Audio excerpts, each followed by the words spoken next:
అనుకోవచ్చు. ఇంతవరకు మీరు చెప్పినవన్నీ గూడా డబ్బులిచ్చే తీసుకోలే గదా స్వామి. ఇదేమన్నా వ్యాపారమా అని మీరనుకోవచ్చు. చూడండి, ఒక వ్యక్తి అనారోగ్యానికి గురైన తర్వాత, ఆ రోగమునకు సంబంధించిన మందు శాస్త్రవేత్తలు కనిపెట్టాలి. శాస్త్రవేత్తలు ఆ రోగానికి, ఆ వైరస్‌కు సంబంధించిన ఆ ఔషధాన్ని కనిపెట్టి, పరిశోధించి, అది మన మీద ఇంప్లిమెంట్ చేసి, ప్రయోగించి సక్సెస్ అయిన తర్వాత మార్కెట్‌లో ఇస్తాడు. ఇన్ని అవస్థల తర్వాత మనకిచ్చిన మందుని ఫ్రీగా ఇవ్వాలని అడిగితే ఇస్తారేమో. కానీ ఇన్ని అవస్థల్లో దాన్ని తయారు చేసి, మార్పు చేసి, రిసర్చ్ చేసి ఇచ్చిన దానికి వాళ్ళకేం పని పాట ఉండదా? అదేమన్నా టైమ్ పాసా? మన రోగాన్ని గుర్తించి వాళ్ళు కనిపెట్టి మనకిచ్చిన దాన్ని గూడా ఫ్రీగా అడగడం ధర్మమేనా? అడగకూడదు. కనీసమైన వేతనం ఇచ్చి తీసుకోవడమే శుభప్రదం, యశోప్రదం. ఎందుకంటే కాంచాణం పెట్టందే కర్మశుద్ధి కాదంటారు. ఏదో ఇవ్వందే మనం రాలేము. ఉచితంగా మనం గూడా రాలేదు. ఈ జగత్తే ఉచితంగా రాలేదు కాబట్టి వ్యాపారం అని మీరు చూడకూడదు. దేని ద్వారా సమాజం నష్టమై, లాస్ అయి, నాశనమైపోతుందో అవి వ్యాపారాలు. డ్రగ్స్ గానీ, గాంజాయి గానీ, తంబాకు గానీ, సిగరెట్లు గానీ, వైన్స్ గానీ, ఈ మత్తు పదార్థాలు గానీ, ఈ కల్తీ మాఫియా ఉంది సొసైటీలో. ఇవి వ్యాపారాలు. కేవలం డబ్బు కోసమే మానవునికి అనుబంధమే లేనివి, అవసరమే లేనివి ప్రవేశపెట్టి మనుషుల యొక్క జీవితాలతో ఆటాడుకుంటున్నాయి వ్యాపారాలు.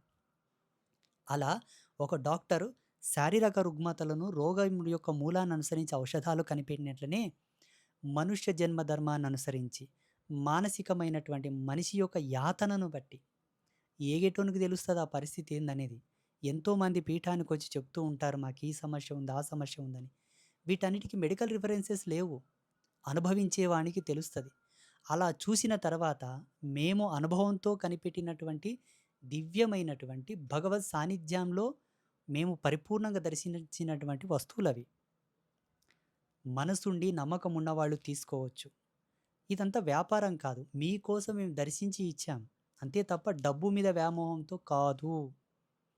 ఇవన్నీ ఇట్లా ఆకాశంలోంచి ఊడిపడి భూమిలో నుంచి ప్రత్యక్షమై ఉంటే ఆ కాస్త కూడా తీసుకునకుండా ఉండేవాళ్ళం. కానీ ప్రతీదీ మేము తీసుకొచ్చి దాన్ని రీప్రొడక్టింగ్ చేసి, దాంట్లో పూజలు చేసి, దాంట్లో మహిమను నింపి, దానికి సంబంధించిన శుద్ధి చేసి, అర్చన, అభిషేకము, హోమము చేసి పెట్టాలి కాబట్టి, ఇదంతా ఒక ప్రోగ్రెసింగ్ కాబట్టి, దానికి సంబంధించిందే వాళ్ళు తీసుకుంటారు. మీకు మనసుంటేనే, ఇష్టం ఉంటేనే చెల్లించి తీసుకోండి. ఏమి చెల్లించుకోకుండా ఉచితంగా ఏమి ఇవ్వరా? తప్పకుండా ఇస్తాం. ఏంటంటే, ముగ్గురమ్మల స్వరూపమైనటువంటి ఈ 3 బొట్లు కలిపిన ఒక సెట్. పసుపు, భస్మం, కుంకుమ. లక్ష్మి, సరస్వతి, కాళి. ఇవి చక్కగా ప్రతిరోజు కుంకుమ బొట్టు పెట్టుకోండి. ఈ భస్మం నొప్పులున్న ప్రదేశంలో రాసుకోండి, బొట్టు పెట్టుకోండి. ఈ పసుపు నీళ్ళలో కలిపి ఇల్లంతా చల్లుకోండి, కడపలు కడుక్కోండి, ఇంట్లో ప్రోక్షణ చేసుకోండి, వాహనాల మీద చల్లుకోండి. లేకపోతే మీ లిటిగేషన్ ల్యాండ్స్ ఉంటే ల్యాండ్స్ మీద చల్లుకోండి. ఇది ఉచితంగానే మీకు అక్కడ ఇస్తారు, అడిగి తీసుకోవచ్చు. త్రిమాతల బొట్టు అంటే ఇస్తారు. ముగ్గురమ్మల బొట్టు అంటే ఇస్తారు. అలాగే మీకు అక్షింతలు కూడా ఇస్తారు. వీటికి ఏ డబ్బులు తీసుకోరు. ఇది గమనించగలరు. ఇంతవరకు చెప్పిన ప్రతి దానికి కూడా మీకు నమ్మకం ఉండి, ఇష్టం ఉండి, దీని ద్వారా మేము మంచిగా అయితామనే విశ్వాసం ఉంటేనే తీసుకోండి. దయచేసి తప్పుగా భావించకండి. ఇప్పుడు చూడండి, ఒక డాక్టర్ ఒక ఔషధాన్ని ఇచ్చే కోణంలో తన ఫీజు తీసుకుంటాడు. మందులు రాసిస్తాడు. బయట మెడికల్‌లో పోయి మనం తీసుకోవాలి. చచ్చినట్టు తీసుకుంటాం. ఆడ కామెంట్ చెయ్యం. ఊకియ్యొచ్చు గదా అని డాక్టర్‌ని అడగొచ్చు గదా! మెడికల్ షాప్ ఆయన్ని అడగొచ్చు గదా! ఎందుకు అడగరు? ఈడెందుకు అడుగుతున్నారు? అక్కడెందుకు అడగరు?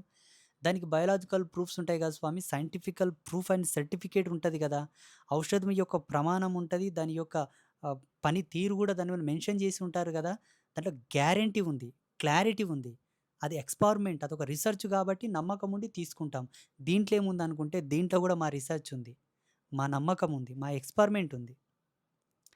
అది తీసుకున్నాక మాకు తప్పకుండా రోగం బాగైతది కదా స్వామి! తీసుకుంటే మాకు బాగైతదా అని. ఎంతోమంది ఈడికొచ్చి చెప్తారు.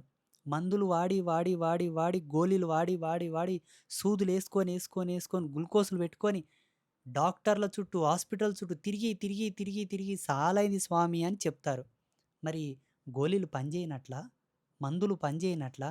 ఔషధాలు పనిచేయనట్లా? ఇక్కడికెందుకొస్తున్నారు మరి? కామెంట్ చేసేటోళ్ళొచ్చి ఒక నెల రోజులు పీఠంలో ఉండండి. వచ్చేటోళ్ళనంతా అడగండి. ఎందుకొస్తున్నారు మీరు? దవాఖానలకెందుకు పోరు? హాస్పిటల్స్‌కెందుకు పోరు అని అడగండి. చెప్పు తీసుకొని కొడతారు మిమ్మల్ని. లక్షలు, లక్షలు, వేలకు వేలు దవాఖానలకు దోసి యాసరుకొని ఈడికొస్తారు. ఒకసారి గమనించండి. అంతెందుకండి, ఎందరో శాస్త్రవేత్తలు, సైంటిస్ట్‌లొచ్చారు ఈడికి. డాక్టర్లు, పెద్ద పెద్ద డాక్టర్లొచ్చారు. లాయర్‌లొచ్చారు. ఐఏఎస్, ఐపీఎస్ ఎవ్రి డిపార్ట్‌మెంట్ మంచి మంచి చదువులు చదువుకున్న వాళ్ళు ఈడికొచ్చారు. మరి వాళ్ళకి తెలీదా హాస్పిటల్స్‌కి వెళ్ళాలని? అయినా మీదేం తప్పు లేదులెండి. అది ఏగినోనికి తెలుస్తది, అనుభవించినోళ్ళకి తెలుస్తది కాబట్టి ఎవరి నమ్మకాలు వాళ్ళయి. ఎవరి ఇష్టం వాళ్ళది. మీరు కామెంట్ జేయాల్సొస్తే 500 పెట్టి ఆ క్వార్టర్ తీసుకొని ఎందుకు తాగుతావురా నాయనా? ఆ వైన్ తీసుకొని ఎందుకు తాగుతావురా? తాగి తాగి నీ కొంప నాశనం అయితదని ఆడనండి. దీని ద్వారా ఏ నష్టం లేదు బాబు. దీని మీద మీకు అనుభవం లేదంతే. దయచేసి ఎవరు గూడా తప్పర్థం చేసుకోకండి. ఇది వ్యాపార ధోరణి కాదు. ఒక పుణ్యక్షేత్రానికి వెళ్లి, ఒక దేవాలయానికెళ్ళి ఏవో బొమ్మలు, బొప్పలు ఏవన్నా ఐటెమ్స్ తీసుకొనొస్తారు. డెకరేషన్ కాస్ట్యూమ్స్ గాని ఏవన్నా తీసుకొనొస్తారు. దానివల్ల ఏం లాభం? ఇవి పర్ఫెక్ట్ ఆధ్యాత్మిక మూల సూత్రంతో కూడుకున్న వస్తువులు. వాటిని ఇంట్లో ప్రతిష్ఠ చేసుకున్న, పేమిన ధరించిన వాళ్ళకెన్నో శుభాలు జరుగుతాయి. అదొకసారి ఆలోచించండి. దయచేసి ఎవరు కూడా తప్పర్థం జేసుకోవద్దు. శ్రీమాత అనుగ్రహ ప్రసాద సిద్ధిరస్తు తదాస్తు.